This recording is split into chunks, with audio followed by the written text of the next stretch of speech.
Hola a todos, muy buenos días. El día de hoy es martes 25 de octubre. Estamos de mañana grabando este devocional. Qué bendición han sido cada uno de estos días poder reflexionar en personajes bíblicos en el libro de Génesis. El día de ayer fue una bendición escuchar a Gerson hablar acerca de José y hemos venido hablando, ¿no? Cómo se va desarrollando la historia de Dios, el plan de Dios para la salvación de la humanidad.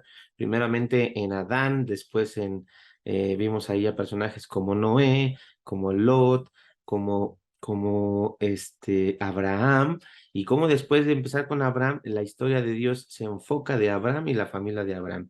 Estamos ya en los últimos capítulos y personajes de los que vamos a hablar.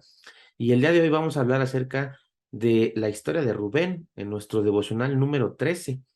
Vamos a hablar acerca de Rubén. Y para hablar acerca de Rubén, déjenme primero decirles quién es este Rubén, ¿no? Muchos tal vez de nosotros nunca lo hemos escuchado, es la primera vez que lo oímos. Sí, Rubén es un nombre bíblico. Y déjame decirte que Rubén fue el primer hijo de Jacob. Fue el primer hijo de Jacob que tuvo con Lea. Lea se sintió muy orgullosa porque dijo, por fin mi esposo me va a amar, ¿no? Por allá del capítulo 35 de Génesis, ella hace esa expresión porque ella competía con su hermana por el amor de Jacob, ¿no? Sabemos que lo hemos hablado y mencionado, Jacob a quien amaba realmente, profundamente, era a Raquel. Pero bueno, este Rubén, el primer hijo de Jacob, tenía particularidades en su carácter. Déjame contarte que cuando los hermanos de José planearon en vender a José, él estuvo de acuerdo, pero al mismo tiempo no estaba de acuerdo. Y él impidió que lo mataran porque ellos querían matarlo. Él dijo, no, no lo matemos. Escuchemos un poquito de lo que quien más conocía a Rubén define a Rubén, su padre Jacob, allá en la bendición que él les da en las últimas etapas de su vida en el capítulo 49 de Génesis. Te lo voy a leer en dos versiones. Una es la Reina Valera y la otra es la Nueva Biblia de las Américas para que podamos entenderlo mejor. Dice en la versión Reina Valera, Génesis 49, versículos del 1 al 4.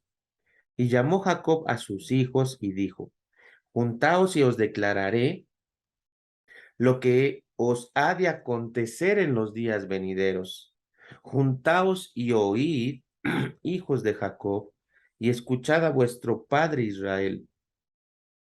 Rubén, tú eres mi primogénito, mi fortaleza y el principio de mi vigor, principal en dignidad, principal en poder, impetuoso como las aguas.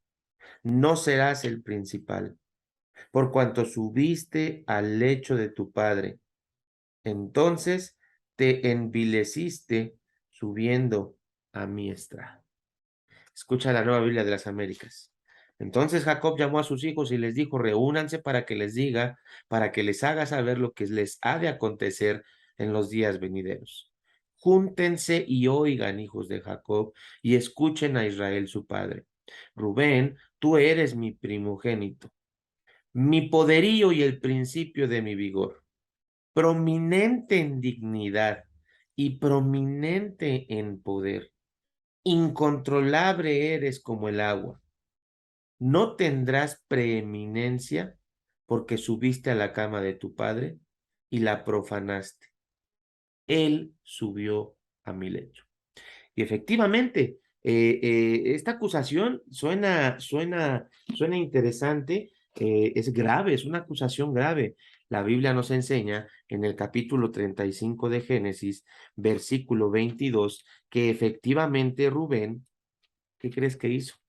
Se acostó con la concubina de su papá. Sabemos que Jacob tuvo 4 mujeres, ya lo hablamos, ¿no? Bueno, pues con Bila, una de sus concubinas, sirvienta de una de su madre, eh, eh, eh, eh, fue con la que se acostó Rubén. Fíjate lo que dice la Biblia, Génesis 35, 22. Aconteció que cuando moraba Israel en aquella tierra, fue Rubén y durmió con Bila, la concubina de su padre, lo cual llegó a saber Israel. Esto fue una deshonra, esto fue algo muy doloroso para José, perdón, para Jacob. Por supuesto ¿cómo es posible que mi hijo se acostó con una de mis mujeres? Bueno, Jacob no lo dejó por alto. Déjame hablarte un poquito más acerca de Rubén. Tú y yo sabemos, si tenemos padres, y también si somos hijos, que los mejores jueces de los hijos suelen ser los padres. Nadie mejor que nosotros como padres o nuestros padres para conocernos y dar una definición característica muy profunda acerca de nuestro carácter. Y Jacob resumió la personalidad de su hijo Rubén comparándole como aguas impetuosas, como olas salvajes. ¿Ok? Rubén generalmente tenía intenciones, pero parecía incapaz de oponerse a lo que muchas personas podían decir. ¿Por qué te digo esto? Porque cuando los hermanos de José quisieron asesinarlo, el Rubén dijo, no, no lo hagamos, no lo matemos, mejor vendámoslo o ocultémoslo mejor ahí en el agujero que está por ahí, porque él ocultamente, él tenía la intención de salvar a su hermano. No quería que él muriera, tenía buenas intenciones. Rubén, como el hermano mayor, pudo haberle dicho a sus hermanos, no lo hagamos, eso no es correcto, pero no fue así. No pudo hacer valer su decisión y se dejó llevar por los hermanos. Cuando él quiso regresar a solucionar ese aparente mal actuar de sus hermanos, se dio cuenta que ya no estaba este José. Se dio cuenta que ya no se le salió de las manos y todo le salía mal. Su inestabilidad de carácter lo hacía una persona en la cual no se podía confiar.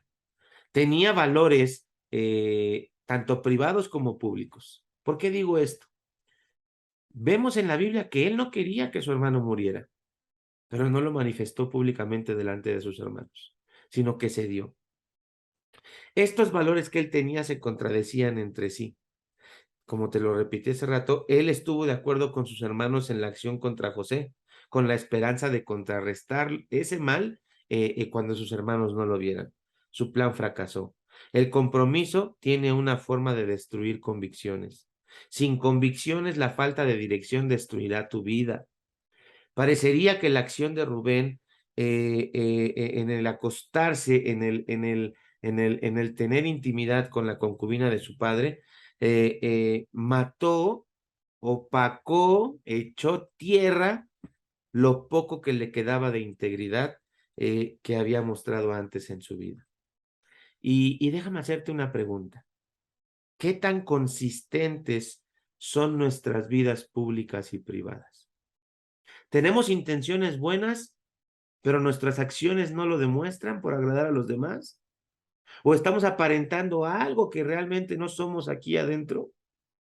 Es posible que, que, que queramos ser tan cercanos a Dios que nuestra apariencia refleje que tenemos una cercanía tan profunda con Dios, pero en la práctica estemos muy separados de Él. No podemos negar que la consistencia en nuestras vidas públicas y privadas se afectan entre sí. Yo no puedo decir, soy tan profundamente espiritual y puedo aparentarlo, puedo ser el primero en llegar, el último en irme, puedo ser el que más fuerte ora, puede ser el que en sus actos puede demostrar mucha espiritualidad, pero por dentro tal vez no estoy permitiendo que el Señor sane esas áreas que tiene que sanar. Y manifiesto en las personas que me aman, que están alrededor de mí, tal vez caracteres como enojo, como ira, como molestia, como falta de gozo. ¿Qué convicciones están presentes en tu fe en todo momento? Y no olvidemos el concepto de la fe, y me da mucho gusto que ya lo tengamos más claro. Fe significa confianza, confianza en Cristo. ¿Qué convicciones están presentes en tu confianza en Cristo en este momento? ¿Tenemos la convicción de día a día buscarlo en su palabra? ¿Qué tan cerca describe tu vida la descripción que dio Jacob de su hijo inestable, como aguas impetuosas, la descripción que dio Jacob de Rubén? Mi oración es que tu vida esté muy lejos de eso. Pero si en la práctica tu vida está muy similar a eso, si llevas una vida pública muy diferente a tu vida privada, a tu intimidad, a tu realmente cómo eres, el asunto no está perdido. Podemos llegar confiadamente al Señor, buscar oportuno socorro. Decirle, Señor, ayúdame a cambiar esto que no puedo hacer bien. Esa es una de las ventajas que tú y yo tenemos al poder ser llamados hijos de Dios. Tenemos un Padre que se apiada de nosotros. Tenemos un Señor Jesucristo que está intercediendo por nosotros. La Biblia dice en Primera de Juan, capítulo 2, que si pecamos, abogado tenemos delante del Padre, a Jesucristo su Hijo. Y Él está intercediendo por nosotros delante del Padre. Acercémonos confiadamente a Él, confesando nuestros pecados, con una actitud reverente a Él y permitiendo que Dios pueda transformar nuestras vidas. Porque en la misma forma en la que Él nos salvó a través de su vida, su muerte y su resurrección, cuando nosotros pusimos nuestra fe en Él, de la misma forma Él sigue perdonándonos. Él sigue restaurándonos. Él sigue consolándonos, porque el Evangelio tiene una vigencia eterna en nosotros. Recordemos a aquel que dio su vida por nosotros. Recordemos a aquel que sabe las tentaciones y las pruebas que nosotros podamos tener, porque no se aferró a su condición de Dios, sino que se hizo hombre y se ofreció hasta la muerte y muerte de cruz. Que la vida de Jesús sea un ejemplo en el cual nosotros podemos acercarnos a Dios y obtener ese perdón. Si es que nuestras vidas están reflejando lo que la vida de Rubén mostró. Convicciones en mi corazón, pero que no son suficientemente fuertes para llevarlas a mi vida práctica. Y si estamos en una condición como la de Rubén, hermanos, lleguemos confiadamente al Señor y pidamos que nos ayude. Quiero decirles que estamos orando por ustedes, por cada uno de ustedes. Y una de nuestra principal motivo de oración es para que todos los días ustedes puedan experimentar la paz de Dios, el gozo de Dios, el consuelo de Dios, la provisión de Dios en sus vidas. Que cada mañana, cada tarde, cada mediodía, cada momento que tú te des para llegar a la palabra de Dios, Dios te pueda hablar. Dios te pueda consolar, Dios te pueda animar, porque Él es suficiente para cada una de nuestras necesidades. Sigamos aprendiendo juntos en la palabra de Dios. Hermanos, que Dios les bendiga. Nos vemos pronto.